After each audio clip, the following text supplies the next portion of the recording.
اللہ کے رسول صلی اللہ علیہ وسلم کے پاس ایک آدمی آیا، آ کر محفل بیٹھی ہوئی ہے، اور اس آدمی نے اللہ کے رسول سے کہا، اللہ کے رسول میں اتنے سال کا ہو گیا لیکن آج تک مجھے کوئی تکلیف نہیں ہوئی۔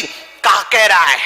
وہ اپنی نعمت کے اظہار کر رہا ہے، وہ اپنی خوشی کا اظہار کر رہا ہے، اتنے سال کی میری زندگی گزر گئی لیکن آج تک مجھے کسی بھی قسم کی تکلیف نہیں ہوئی۔ تو اللہ کے رسول نے کہا، اچھا کیا آج تک کوئی تکلیف نہیں ہوئی؟ کہا نہیں ہوئی۔ کیا آج تک تمہیں کوئی بخار بھی نہیں آیا؟ کہا مجھے بخار بھی نہیں آیا۔ کیا آج تک تمہیں سر درد بھی نہیں ہوا؟ کہا مجھے سر درد بھی نہیں ہوا۔ کیا کہہ رہا ہے؟ آج اتنے سال گزر گئے لیکن بخار نہیں آئی، لیکن سر درد نہیں ہوا، کچھ نہیں ہوا، یہ کہہ کر واپس جا رہا تھا۔ تو اللہ کے رسول صلی اللہ علیہ وسلم نے صحابہ کرام سے کہا، اگر کوئی دنیا میں ہی کسی جہنمی کو دیکھنا چاہتا ہے تو اس کو دیکھ لے۔ اگر کوئی دنیا میں ہی کسی جہنمی کو دیکھنا چاہتا ہے تو اس کو دیکھ لے۔ اللہ تبارک و تعالیٰ اس کے حق میں صحیح فیصلہ نہیں کیا، یعنی اللہ تعالیٰ اس کے حق میں خیر کا فیصلہ نہیں کیا، بلکہ اس کے لیے یہ وبال ہے۔ اتنے سال گزر گئے بخار نہیں آئی، وبال ہے۔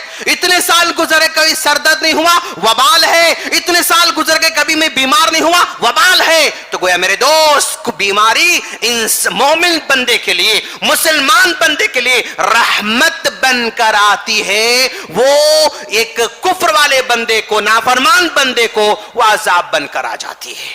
غور کریں آپ، اللہ کے رسول صلی اللہ علیہ وسلم کہ صحابی شداد بن اوس رضی اللہ تعالیٰ عنہ کسی مریض سے ملاقات کرنے جا رہے، راوی کہہ رہے ہیں کہ شداد بن اوس جا رہے تھے، ان کے ساتھ اور ایک ساتھی بھی جا رہے تھے۔ میں نے پوچھا کہاں جا رہے ہو؟ انہوں نے کہا میں فلاں بیمار آدمی کی عیادت کرنے جا رہا ہوں، فلاں بیمار آدمی سے ملاقات کرنے جا رہا ہوں۔ تو میں نے کہا کیا میں بھی چلوں؟ کہا چلو تم بھی چلو۔ تو ہم چلتے رہے، ایک گھر میں داخل ہوئے، وہاں پر ایک بیمار آدمی کھاٹ پر لیٹا ہوا ہے۔ شداد بن اوس رضی اللہ تعالیٰ سے مجھ سے پوچھا کیف اصبحت، تم نے کیسے صبح کی، یعنی آج کا دن تمہارا کیسے گزر رہا ہے، تم کس حال میں ہو، تمہاری حالت کیا ہے، کیفیت کیا ہے؟ اور جب انہوں نے پوچھا تو اصبحت بحمد اللہ، اصبحت بحمد اللہ، اللہ کے فضل و کرم سے میں ٹھیک ہوں، بہتر ہوں۔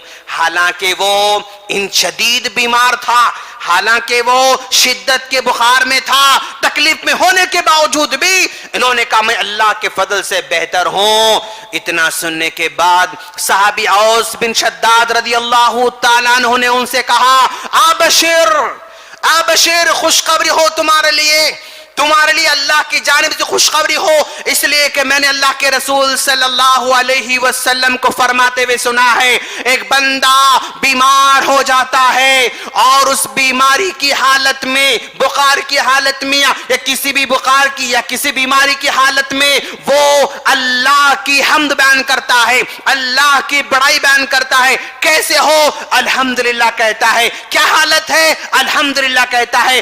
اس الحمدللہ کہنے کی وجہ سے، بیماری کی حالت میں اللہ کی تعریف بیان کرنے کی وجہ سے اللہ تبارک و تعالی اس دن اس کو ایسے بنا دیتا ہے جیسے انسان ابھی پیدا ہوا ہو، ابھی پیدا ہوا ہو۔ مطلب بیماری کی حالت میں اگر کوئی الحمدللہ کہتا ہے تو اللہ اس کے سارے گناہوں کو معاف کر کے، ابھی جب بچہ پیدا ہوتا ہے تو گناہوں سے جسے پاک ہوتا ہے، ویسے ہی اس بندے کو اللہ بنا دیتا ہے، اللہ اس کو بنا دیتا ہے۔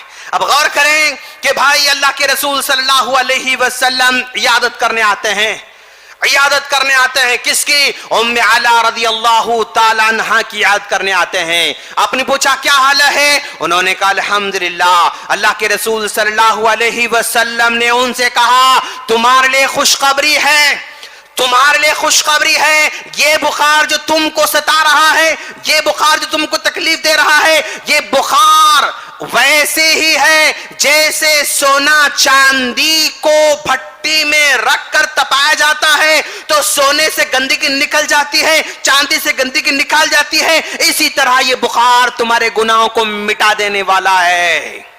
یہ بیماری سونے اور چاندی کو جیسے کھرا بناتی ہے بھٹی، آگ جیسے سونے اور چاندی کو کھرا بنا دیتی ہے، ویسے بخار بھی تمہیں کھرا بنا دینے والی ہے، گناہوں سے گندگی سے تم کو پاک کرنے والی ہے۔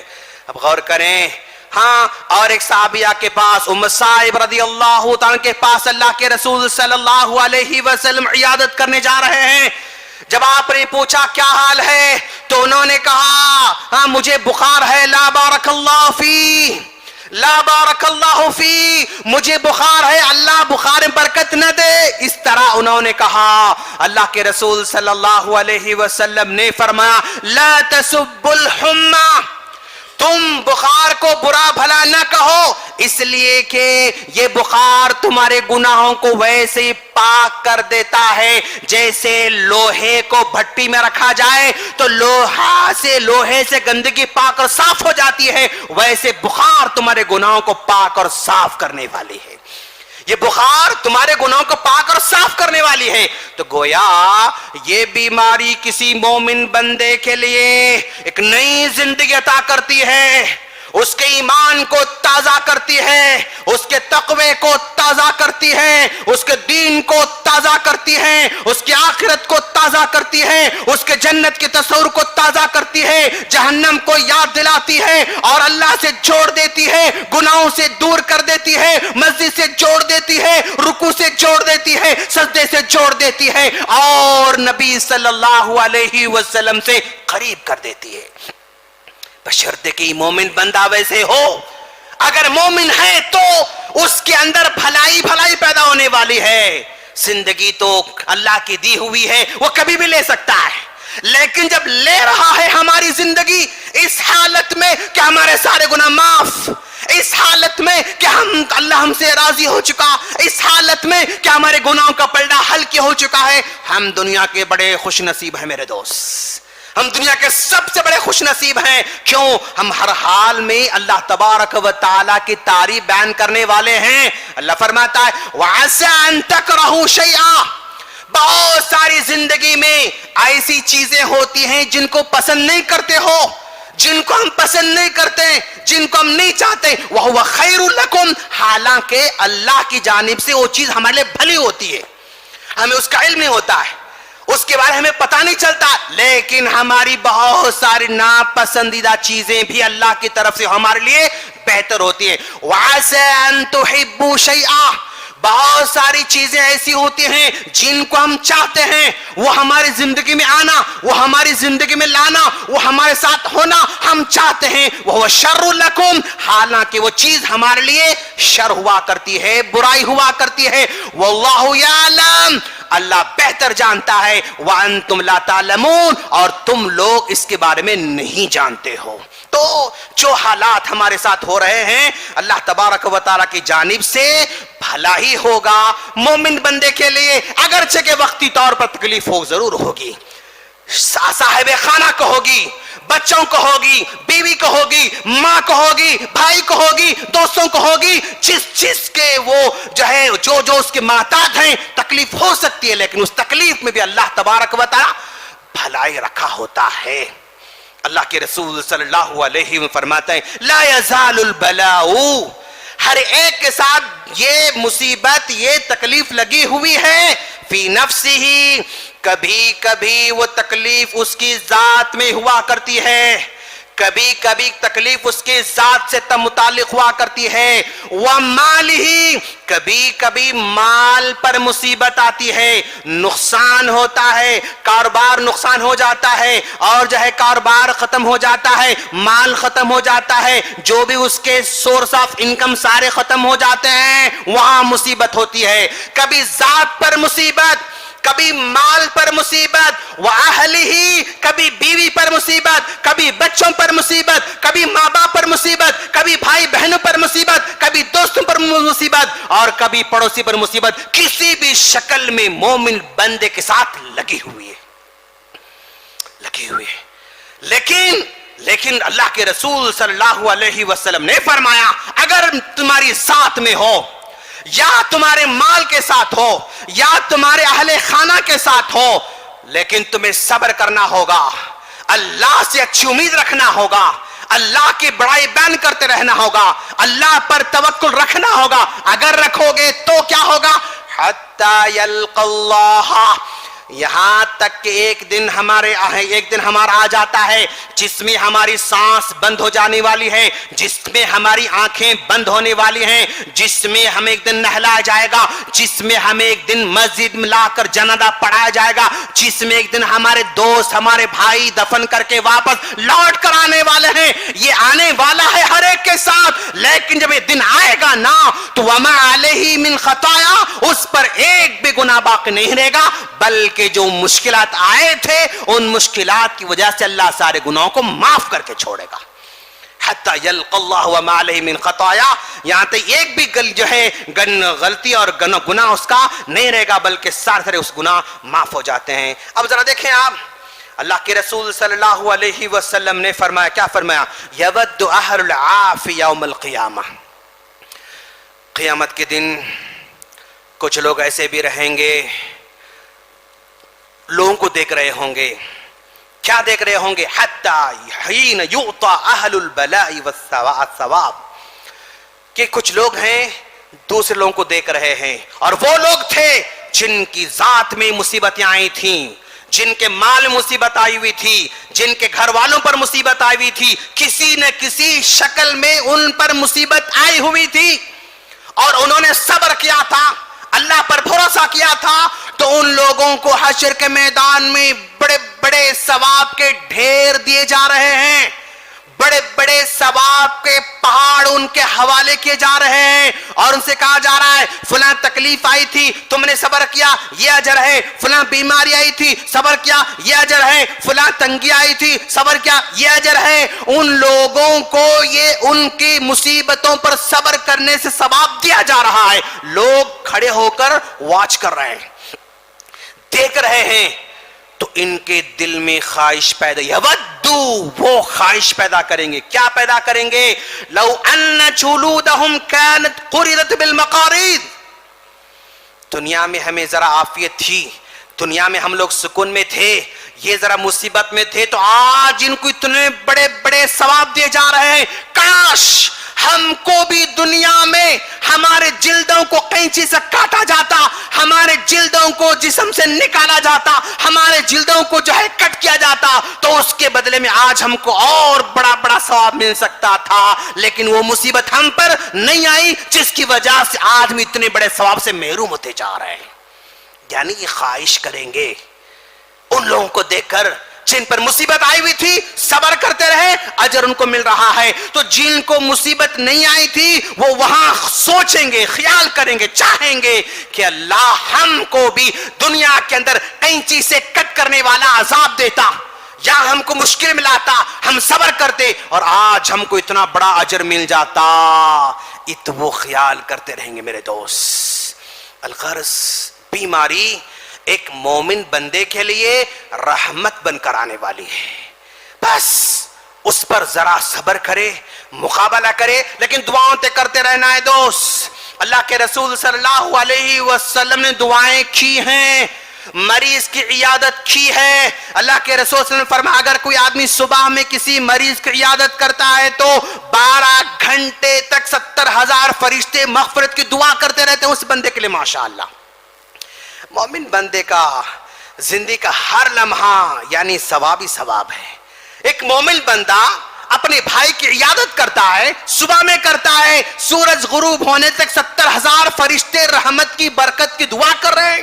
شام میں عیادت کرتا ہے، صبح اٹھنے تک 70,000 فرشتے اس کے حق میں دعا کر رہے ہیں۔ عجبا لامر المؤمن، مومن کا ہر پل عجیب ہوتا ہے۔ ان اصابتہ سراء شکر، اگر زندگی میں خوشی آتی ہے شکر بجا لاتا ہے تو بھی اجر ہے، وان اصابتہ ضراء، اگر تکلیف ہوتی ہے صبر، وہ صبر کرتا ہے تو بھی وہ ثواب لے کر آگے بڑھتا ہے۔ ماشاءاللہ مومن ایسے ہوا کرتا ہے، اور ایسے موقع پہ اللہ کے رسول صلی اللہ علیہ وسلم نے دعا فرمائی ہے، دعائیں کرتے رہنا چاہیے۔ یقیناً یہ بیماری انسان کے لیے آزمائش ہے، اور اس آزمائش میں بچنے کے لیے بھی اللہ کے رسول دعا فرمائی ہے، اور میں نے دعائیں بنا کے لایا ہے ایک پیپر میں ماشاءاللہ، اور یہ پیپر آپ لوگوں کو حوالے کیا جا رہا ہے، جاتے جاتے لے کر جائیں، آپ ان دعاؤں کو یاد کریں۔ خواتین میں بھی یہ پیپر بٹنے والا ہے اور مرد حضرات میں پیپر بٹنے والا ہے، یہ دعائیں آپ کرتے رہیں میرے دوست، سب کے لیے کریں، یہ دعائیں سب کے لیے کریں۔ لا باس طہور انشاءاللہ، میں نے عربی میں لکھا ہے اور رومن میں لکھا ہے پڑھنے میں آسانی کرنے کے لیے۔ لا باس طہور انشاءاللہ، کوئی پرابلم کی بات نہیں، اللہ اس بیماری کو سے تمہیں پاک اور صاف کرے گا انشاءاللہ۔ ہمت کی دعا دی جا رہی ہے، حوصلے کی دعا دی جا رہی ہے، اور اللہ کے رسول نے کہا اسأل اللہ العظیم، میں آپ کے لیے جو ہے دعا کر رہا ہوں، اللہ سے مانگ رہا ہوں، رب العرش العظیم، جو کہ عرش عظیم کا پروردگار ہے، ان یشفیک، اللہ تم کو شفا عطا فرمائے۔ دعا سے اللہ کے رسول سکھا رہے ہیں۔ مومن بندہ دوسروں کے حق میں دعا کرے گا نا، اللہ جلدی قبول کر دیتا ہے۔ حدیث میں اللہ کے رسول نے کہا ایک مومن بندہ دعا کرتا رہتا ہے، دوسرے مومن بندے کے حق میں دعا کرتا ہے، اس کے پیٹھ پیچھے دعا کرتا رہتا ہے، سامنے نہیں، دور سے دعا کرتا رہتا ہے، تو دعا کرنے والے بندے کے پیٹھ کے پیچھے فرشتہ کھڑا ہوا رہتا ہے، اور فرشتہ جب مومن بندہ دعا کرتا ہے دوسروں کے بارے میں، یہ فرشتہ کہتا ہے اے اللہ یہ بندہ اپنے بھائی کے لیے دعا کر رہا ہے، اپنے مومن بندے کے لیے دعا کر رہا ہے، اے اللہ جو دعا اس کے لیے کر رہا ہے وہی دعا اس کے حق میں بھی قبول فرما، جو دعا یہ دوسروں کے لیے کر رہا ہے وہی دعا تو اس کے حق میں بھی قبول فرما۔ اب اندازہ لگائیں، ایک مومن بندہ، ایک مسلمان بندہ دوسرے مسلمان بندے کے حق میں دعا کر رہا ہے، یہ گنہگار بھی ہو سکتا ہے، یہ خطا کار بھی ہو سکتا ہے، یہ اتنا زیادہ پابند نہیں وہ بھی ہو سکتا ہے نا، یعنی یہ اس کے حق میں دعا کر رہا ہے، لیکن اس کے حق میں جو دعا کر رہا ہے وہ فرشتہ ہے، پیچھے کھڑے ہو کر دعا کرنے والا وہ فرشتہ ہے، وہ تو گنہگار نہیں، وہ تو خطا کار نہیں، وہ تو نافرمان نہیں، بلکہ یہ بندہ خطا کار ہے، گنہگار ہے، یہ گنہگار بندہ دوسرے بندے کے بارے میں دعا کر رہا ہے، اس گنہگار بندے کے بارے میں فرشتہ دعا کر رہا ہے، کتنا بڑا خوش نصیب ہے ماشاءاللہ۔ دعا لینے والے سے بڑا دعا دینے والا خوش نصیب ہے۔ دعا لینے والا بندے کی دعا لے رہا ہے، لیکن دعا دینے والا فرشتے کی دعا لے رہا ہے، دعا کرنے والا فرشتے کی دعا لے رہا اپنے حق میں۔ کتنے بڑے خوش نصیب ہیں دعا کرنے والے، تو یہ پیپر لے جائیں اور ضرور دعا کریں، اسأل اللہ العظیم رب العرش العظیم ان یشفیک۔ اور ایک دعا میں نے لکھی ہے اذهب الباس رب الناس، اے اللہ تکلیف کو دور فرما، اے لوگوں کے رب، واشفی انت الشافی، تو شفا دے، تو ہی شفا دینے والا، لا شفا الا شفاؤک، شفا بس تو دے سکتا ہے، کوئی ڈاکٹر شفا نہیں دے سکتا ہے، کتنی بڑی فیس لینے والا ہو، شفا ڈاکٹر کے ہاتھ نہیں بلکہ شفا اللہ کے ہاتھ میں ہے۔ اللہ ڈاکٹر کو ذریعہ بنا دیتا ہے، اس کے ذریعے اللہ شفا عطا فرماتا ہے، لیکن شفا کا خزانہ صرف اللہ کے پاس ہے۔ شفا کس سے مانگو؟ اللہ شفا مانگو، اور شفا لا یغادر سقما، اور ایسی شفا عطا فرما کہ بیماری کا کوئی ذرہ اس کے پاس باقی نہ رہے، بلکہ مکمل طور پر شفا یاب اس کو عطا فرما۔ یہ دعا بندہ کر رہا ہے۔ اور ایک دعا بھی جو ہے لکھا ہے بسم اللہ یبریک، میں اللہ کا نام لے کر جو اللہ سے مانگ رہا ہوں کہ وہ تمہیں اس مصیبت سے نجات دلائے گا، من کل دائن یشفیک، ہر بیماری تم کو شفا عطا فرمائے گا، من شر حاسد اذا حسد، بندہ بہت ساری مرتبہ کسی حسد کرنے والے کی وجہ سے بیمار ہو جاتا ہے، کسی حسد کرنے والے کی وجہ سے بیمار ہو جاتا ہے، تو یہاں دعا میں کہا جا رہا ہے اللہ اگر کسی حسد کا شکار ہوا ہے بندہ، اس حسد سے اس کو محفوظ فرما، وَمِن شَرِّ كُلِّ ذِي عَيْنٍ، اگر کسی کی نظر لگنے سے بیمار ہوا ہے، نظر لگنے سے بیمار پڑا ہوا ہے، اس کی نظر سے اس کی حفاظت فرما۔ تو یہ 4 دعائیں پیپر میں لکھی گئی ہیں، میں گزارش کرتا ہوں آپ تمام سے کہ ضرور لیں اور ہر ایک کو دعا دیتے رہیں، سب کو دعا دیتے رہیں، سب کے حق میں دعا دیتے رہیں، دعا دینا ضروری ہے۔ اور خاص طور پر ہم جن حالات سے گزر رہے ہیں، ان حالات میں ایک ایسا آدمی جو کہ بڑے بڑے دین کے کام کر رہا ہے اس کی حفاظت کرنا بہت ضروری ہے، اس کی حفاظت ہونا بہت ضروری. کیوں؟ ایک بندہ مدرسوں کی جو ہے مدرسوں کا تعاون کر رہا ہے، ایک بندہ حفظ کا مدرسہ چلا رہا ہے، ایک بندہ جو ہے علماء کے مدارس چلا رہا ہے، ایک بندہ یتیم بچوں کے مدرسے چلا رہا ہے، ایک بندہ مومنوں کی مدد کرتا ہے، ایک بندہ غریبوں کی مدد کرتا ہے، ایک بندہ مسکینوں کی مدد کرتا ہے، ایک بندہ علماء کی مدد کرتا ہے، ایک بندہ بچوں کی مدد کرتا ہے. ہر جگہ جسے خیر پھیلنے والا ہو ایسے بندوں کی حفاظت ہونا ضروری ہے میرے دوست. کیوں؟ تاکہ یہ خیر لانگ ٹائم تک پھیلتا رہے، یہ خیر لانگ ٹائم تک جاری و ساری رہے. جس بندے سے خیر اللہ جو ہے پھیلاتا رہتا ہے اس بندے کا محفوظ رہنا، اس بندے کا بچے ہوئے رہنا، اس بندے کا دین کی خدمت کے لیے اور اسی طرح غریبوں مسکینوں مسلمانوں کو سپورٹ کرنے والا بندہ لانگ ٹائم تک جیتا رہے. یہ دنیا والوں کے حق میں بہتر ہے، یہ مسلمانوں کے حق میں بہتر ہے، یہ سب کے حق میں بہتر ہے. اسی لیے ہمیں شفا یابی کی دعا کرتے رہنا چاہیے. میں دعا کرتا ہوں کہ باری تعالیٰ ہماری بھائی کو شفا کامل عطا فرما، شفا عاجل عطا فرما. باری تعالیٰ گھر والے کتنے ہمت والے ہوں گے، حوصلے والے ہوں گے، ان تمام کی ہمت کو اور بڑھانا، ان تمام کے حوصلوں کو اور بڑھانا، ان کے صبر کو اور بڑھانا، ان کے توکل کو اور بڑھانا، ان کے بھروسے کو اور بڑھانا. باری تعالیٰ جتنے دن بیمار ہو چکے ہیں یہ بیماری ہر گناہ کو معاف کرنے والی بنے، یہ بیماری رحمت بن کر آئے، یہ بیماری ہمیں دنیا اور آخرت نجات کا ذریعہ بنائے. باری تعالیٰ اس بیماری کی وجہ سے جنت سے قریب ہونے کی توفیق عطا فرما، اور مسجد سے قریب ہونے کی توفیق عطا فرما، اور دینی خدمت کرنے کی توفیق عطا فرما، اور بھلائی پھیلانے والے کی توفیق عطا فرما، اور زیادہ لمبے رکوع کرنے کی توفیق عطا فرما، لمبی لمبی نمازیں پڑھنے کی توفیق عطا فرما، زیادہ زیادہ روزے رکھنے کی توفیق عطا فرما، غریبوں کی مدد کرنے کی توفیق عطا فرما، مسکینوں کی مدد کرنے کی توفیق عطا فرما، اور دنیا میں ہر جگہ ان کی ذات سے خیر و برکت کو پھیلاتا رہے، اور ہر آدمی ان سے فائدہ اٹھاتا رہے، اور ہر مومن بندہ ان کے حق میں دعا کرتا رہے. یہی ہماری درخواست ہے، یہی ہماری خواہش ہے. باری تعالیٰ ہم میں سے ہر ایک کو بیماری سے محفوظ فرما، ہر ایک کو بیماری سے دور رہنے کی توفیق عطا فرما، اور ہم تمام کو اپنی صحت کا خیال رکھنے کی توفیق عطا فرما. ہم تمام کو اپنے ایمان کے جیسا ایمان کی طرح اپنے صحت کے بارے میں سوچنے کی توفیق عطا فرما. ہمیں ہر دن ورک آؤٹ کرنے کی توفیق عطا فرما. ہمیں بیمار ہونے سے پہلے اس کے لیے علاج کی توفیق عطا فرما. بیمار ہونے سے پہلے صحت مند رہنے کے لیے جو سورس ہو سکتے ہیں ان کو اپنانے کی توفیق عطا فرما. ہر مومن بندے کو ہر بلا سے محفوظ فرما، اور جس کو مصیبت آئی ہوئی ہے ان کے اندر صبر عطا فرما، توکل عطا فرما، بھروسہ عطا فرما، تاکہ ان کا ایمان باقی رہے، ایمان ڈگمگانے محفوظ رہے. آمین. وآخر دعوانا الحمدللہ رب العالمین.